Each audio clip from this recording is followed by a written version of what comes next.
Dan sebagai catatan saya ini mengepil kepada Ketua Komisi, Menteri Pendidikan meminta kepada kami untuk melakukan perubahan-perubahan dalam sistem pendidikan nasional.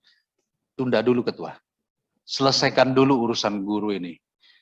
Jangan sampai urusan guru menjadi sebuah hambatan ketika kita mau merubah sistem yang keseluruhan, baik itu kurikulum maupun sistem lainnya.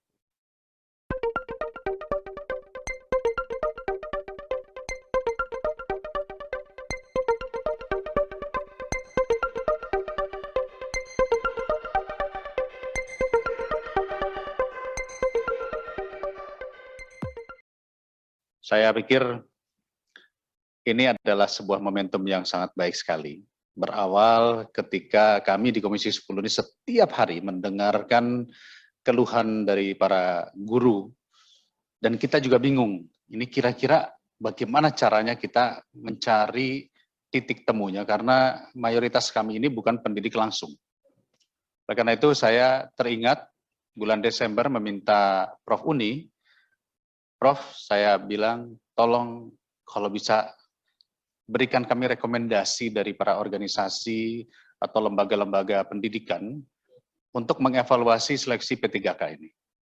Dan alhamdulillah Prof. Uni bisa bersama-sama dengan aliansi, akhirnya hari ini kita bisa berjumpa, dan ini akan menjadi bahan yang amat kuat bagi kami untuk mengevaluasi sebuah kebijakan. Saya yakin kawan-kawan semua juga sepakat dengan apa yang sudah disampaikan Bapak-Bapak semua ya, tadi Bapak dan Ibu. Saya memberikan catatan-catatan sedikit saja. Yang pertama adalah, memang ini benar, kalau tadi Kiai Mujib sudah memberikan rekomendasi dari Golkar, katanya bukan hanya pintar tapi memerlukan pengalaman ya.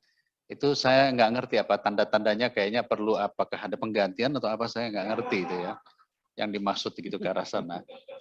Tetapi memang benar.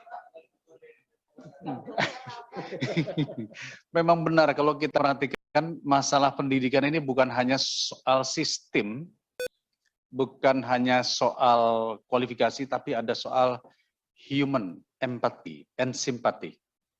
Karena kita pahami Indonesia ini belum siap untuk masuk kepada industri 4.0 secara keseluruhan. Kita masih ada hal-hal yang sifatnya tradisional, kita masih ada hal-hal yang sifatnya konvensional, dan tadi kalau kata Pak Kiai itu masih ada urusannya lillahi ta'ala.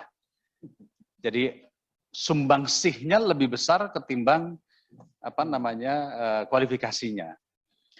Jadi oleh karena itu, kondisi yang saya dengar hari ini adalah swasta terculik investasinya, ya, terambil begitu saja karena sistem yang berlaku tidak dinilai dengan spesifik. Hanya berupa teknikal saja. Itu pun masih banyak salah-salahnya tadi saya lihat keluhan-keluhannya. Yang kedua adalah ternyata jumlah yang lulus itu kurang dari 20%. Artinya banyak yang lulus, kecuali yang sertifikasi tadi ya, itu hanya 10%, 8%, 15%. Jadi menandakan bahwa seleksi kemarin ini belum bisa juga menghadirkan hasil yang sesuai dengan harapan. Kemudian jelas ini ada dikotomi antara negeri dan swasta yang tadi sudah disampaikan Bapak-Bapak. Dan poin yang paling penting adalah kurangnya menghargai pengabdian para guru, terutama yang sudah mengabdi. Padahal rekomendasi daripada Komisi 10 beberapa kali, termasuk Panja, kita sudah meminta agar masa pengabdian di atas 5 tahun ini mendapatkan afirmasi. Ditandatangani langsung oleh Ketua Komisi pada saat itu, dan sesuai Undang-Undang MD3, mestinya pemerintah menjalankan rekomendasi tersebut. Namun kelihatannya tadi seperti kata Pak Mujib, ini pengalaman kurang sehingga rekomendasi tersebut tidak dijalankan. Artinya berjalan begitu saja. Ditambah sosialisasi daripada kebijakan ini kurang gotong royong seperti yang disampaikan tadi, kurang adanya komunikasi yang baik. Ya. Yang paling sering saya dengar saat ini adalah formasi di daerah belum ada. Walaupun sudah lolos PG, tetapi formasi di daerahnya belum ada. Dan ketika kami melakukan kunjungan-kunjungan ke daerah, itu ternyata memang daerah masih belum percaya, Pak. masih belum yakin sehingga formasi itu tidak diberi. Kalimatnya dari para kepala-kepala daerah yang kami datangi, dulu janjinya DAU-nya ditambahkan. Sekarang diambil dari existing DAU. Sementara kami dalam masa pandemi ini, baik DAU maupun DAK, itu sudah kebagi habis untuk urusan-urusan pandemi. Itu yang membuat kondisi ini. Ya. Oleh karena itu, saya dari fraksi Demokrat meminta kepada komisi, mungkin besok kan kita akan dapat kerja dengan menteri, kita mengevaluasi data agar ditinjau ulang aturan ini, seleksi P3K ini. Dan meminta untuk didudukkan dengan semua stakeholder pendidikan. Maksud, bagaimana soft landing untuk mereka yang sudah lolos.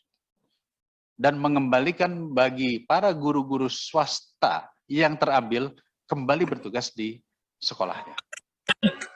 Kita harap besok Mas Menteri akan mendengarkan, dan sebagai catatan saya ini mengepil kepada Ketua Komisi, Menteri Pendidikan meminta kepada kami untuk melakukan perubahan-perubahan dalam sistem pendidikan nasional. Tunda dulu Ketua, selesaikan dulu urusan guru ini. Jangan sampai urusan guru menjadi sebuah hambatan ketika kita mau merubah sistem yang keseluruhan, baik itu kurikulum maupun sistem lainnya. Dan itu saya pikir Pak Ketua nanti besok bisa menyampaikannya dengan baik. Ada hal yang lebih penting, yaitu menyelesaikan masalah guru ini dulu. Demikian Pak Ketua, terima kasih banyak atas kesempatannya. Saya kembalikan pada Ketua. Billahi taufiq wal hidayah. Assalamualaikum warahmatullahi wabarakatuh.